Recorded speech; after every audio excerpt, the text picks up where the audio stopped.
Well, hello and welcome again to another video. Today we're going to be going through the key of C.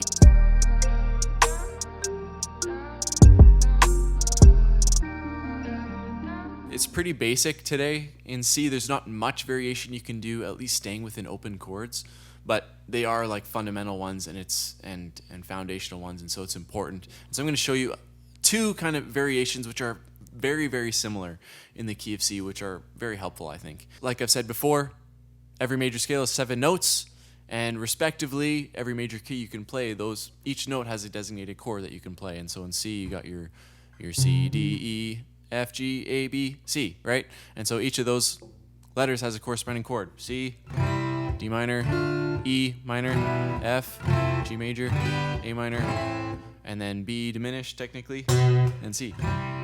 Okay, I skipped the B diminished chord because I didn't want to play it on camera. So in the key of C, I want to show you two kind of variations as to how to play the most common chords that'll come up in your worship music. The first is similar to in the key of G, where you can plant your third finger on that third fret of the B string and your pinky on the third fret of the E string, right? And you have those ringing out all the time, and it sounds really pretty.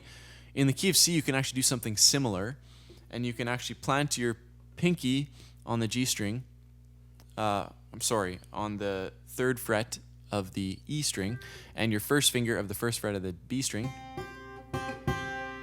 And that can actually ring out on every chord. You can actually leave those fingers planted there in this first kind of way of playing through the C chords. And so how you're going to do that is, I'll start with the C chord, keep these fingers planted, and you can play the rest of your regular C major right here. Okay, C, your F, you leave your pointer and your pinky there, and you just move your third finger and your middle finger down a string. Right? I'm just playing those four notes. If you want to be fancy, you can wrap your thumb around to the first fret of the E string, and then you can mute the A string kind of with either your third finger here and or with your thumb, kind of wrap it extra to mute that. Then you have an F. And then you have your G chord, where you keep your pinky there, keep your pointer finger there, and put your third finger on the third fret for a G. And then I mute the fifth string with my third finger. You got your G, technically that's a G suspended, a G sus, okay? God's favorite chord, G sus, come on. And then you have your A minor 7, or your A minor chord, which again, keep your pinky on the third fret of the E string, keep your pointer finger there, and you got your A minor 7, or yeah. Okay, I got my middle finger on the second fret of the D string there. It's an A minor 7. Those are the 4 most common chords. Of course, there's other ones. And so when you're strumming that, for example, you can play, let's do a chord progression, F to C to A minor to G.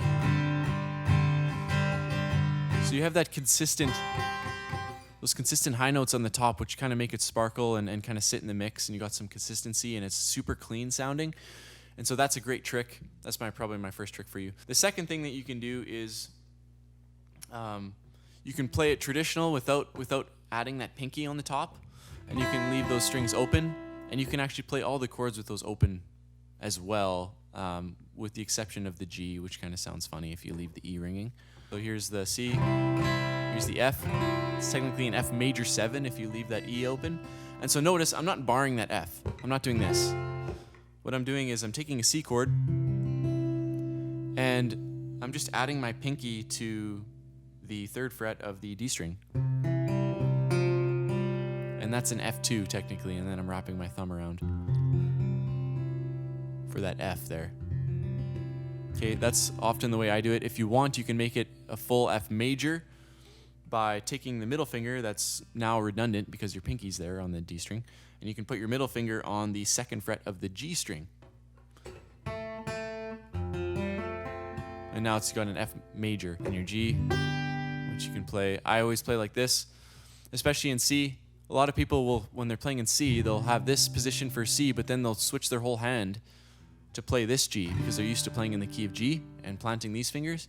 You can do that, it'll sound okay, but it's just, why would you switch your whole hand position when you can just play your C like this and just move your third finger here and your pinky here? One last thing I want to show you is you'll see a lot of acoustic players, especially in worship music, they're not, hardly ever are they playing all the strings. A lot of times when they play, for example, for that first example I said with your planted fingers here, when they're playing that C, they're actually muting the D string. They're not playing that second fret on the D string there, because it's just, when there's too many low frequencies, it kind of muddies up the mix, and so it just kind of adds a more expansive voicing, if you will, for this chord. And same thing with the G chord. Rarely do people play the B note here, the second fret of the A string, with the G. It just sounds muddy, and so a lot of people will mute the A string with their third finger as it's on the third fret here. But when you're strumming it, it sounds great, right? Because you're not hearing that string. Same with the C.